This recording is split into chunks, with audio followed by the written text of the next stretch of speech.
ഇത് മാസ് മോട്ടോഴ്സിൽ നിന്നാണ് Honda aviator വണ്ടി. സ്റ്റാർട്ടിങ് കംപ്ലൈൻ്റ് ആണെന്നും പറഞ്ഞ് നമ്മൾ പോയി വണ്ടി എടുത്തു എന്നാണ്. ഞങ്ങൾ ചെന്നടിക്കുമ്പോൾ ഓൾറെഡി ഒറ്റയടിക്ക് വണ്ടി സ്റ്റാർട്ടായി, നമ്മൾ വണ്ടി ഓടിച്ചുകൊണ്ട് വന്നത്. അപ്പോൾ അതിൻ്റെ ignition switch already loose contact കാണിക്കുന്നൊരു കംപ്ലൈൻറ്റ് ഉണ്ടായിരുന്നു. അപ്പോൾ നമ്മളത് ഐറ്റം വരുത്തി മാറ്റിയിട്ടുണ്ട് കേട്ടോ. അതിൻ്റെ ഈ രണ്ട് അതായത് കിറ്റായിട്ടാണ് വരാം.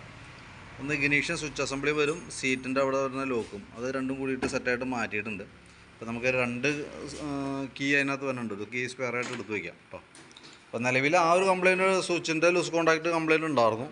അപ്പോൾ നിലവിൽ നമുക്ക് വണ്ടി ഓടിക്കുമ്പോൾ കംപ്ലയിൻറ്റ് കിട്ടിയൊന്നും ചേർന്നു കേട്ടോ. പക്ഷേ സ്വിച്ച് ഇങ്ങനെ ഓൾറെഡി കംപ്ലയിൻറ്റ് ഉള്ളതുകൊണ്ട് കൂട്ടത്തിലുള്ളത് മാറ്റിയിട്ടുണ്ട്. ഓക്കെ, അപ്പോൾ ഞാൻ അതിൻ്റെ വർക്ക് കംപ്ലീറ്റ് ആയിട്ടുണ്ട്. പിന്നെ അതിൻ്റെ ബില്ല് കാര്യങ്ങളൊക്കെ ഓൾറെഡി വാട്സാപ്പിനകത്ത് കിട്ടേക്കാം. വണ്ടി നമുക്ക് ഇനി എപ്പോൾ വേണമെങ്കിലും വന്നാൽ വണ്ടി എടുക്കാവുന്നതാണ് കേട്ടോ.